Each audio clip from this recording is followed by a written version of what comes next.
I want to ask you a personal question. Actually, it's from my son. He's 14. And his question to you is, what should he study in university to become a car engineer of the future? Should he do physics like you? I think physics or should he do engineering? I think physics and engineering are... Physics provides a good framework for thinking. It has the best framework for thinking, I believe, particularly for discovering things that are counterintuitive. And but then I think also studying a bit of engineering and also, I wouldn't completely neglect the humanities as well. I think history is important. I think history is something everybody should study. There's lessons to be learned there. And if you were to go for one, I think there's only one boy. One boy. My son. There's one of him. Yes. Physics. If you were to go for one. You mean just he one wants a major? simple answer. Yes, he's 14. He wants a simple I answer. think probably the best choice is physics, honestly. Okay. It's really great, because I find if I don't get enough sleep, then I'm quite grumpy. I mean, obviously, I think most people are that way. And also, like I try to sort of figure out what's the right amount of sleep, because I found I could drop below a certain threshold of sleep, and although I'd be awake more hours and I could sustain it, I would get less done because my mental acuity would be affected. So I found generally the right number for me is around 6 to 6.5 hours on average per night. I think Elon Musk is a threat to U.S. national security, and should the U.S. and with the tools you have investigate his joint acquisition of Twitter with foreign governments, which include the Saudis?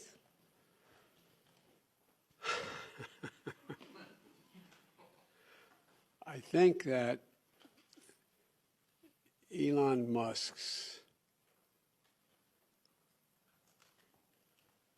cooperation and/or technical relationships with other countries is worthy of being looked at. Whether or not he is doing anything inappropriate, I'm not suggesting that. I'm suggesting that it's worth being looked at.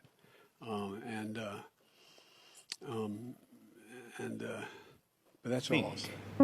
There is other intelligent life outside the Earth. It seems probable, but I think this is one of the great questions in physics and philosophy, is where are the aliens?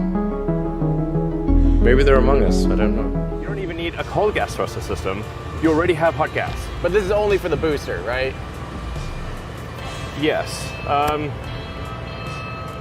Although arguably, now you mention it, we might be wise to do this for the ship too. Thanks. Now that we're going to fix that. Jeez. I'd say that's like one of the biggest improvements that we've made. It occurred to me while I was explaining it to you. I was like, wait, what are we doing? How did you get the expertise to be the chief technology officer of a rocket ship company? Well, I do have a physics background. That's helpful as a foundation. I don't have an aerospace degree, and I read a lot of books and talked to a lot of smart people and have a great team. You're self-taught? Yeah.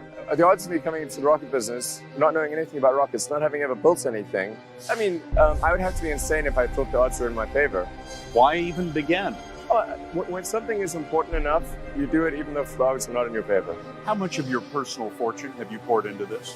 $100 million. $100 million into something that you did not believe would work at the beginning. What was your biggest failure, and how did it change you? I'll have to really think hard about that. Failure. Never heard of it. There's your answer. Well, there's a ton of failures along the way, that's for sure. For SpaceX, the first 3 launches failed, and we're just barely able to scrape together enough parts and money to do the 4th launch. If that 4th launch had failed, we would have been dead. So multiple failures along the way. I tried very hard to get the right expertise in for SpaceX. I tried hard to find a great chief engineer for the rocket, but the good chief engineers wouldn't join, and the bad ones, well, there was no point in hiring them. So I ended up being chief engineer of the rocket. So if I could have found somebody better, then we would have maybe had less than 3 failures. Take Warren Buffett, for example. And to be totally frank, I'm not his biggest fan, but he does a lot of capital allocation. And he reads a lot of sort of annual reports of companies and all the accounting, and it's pretty boring, really. And he's trying to figure out does Coke or Pepsi deserve more capital? I mean, it's kind of a boring job if you ask me.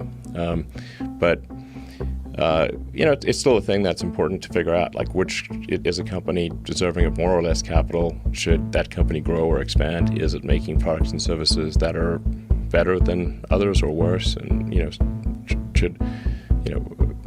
if a company is making compelling products and services, it should get more capital, and if it's not, it should get less or go out of business.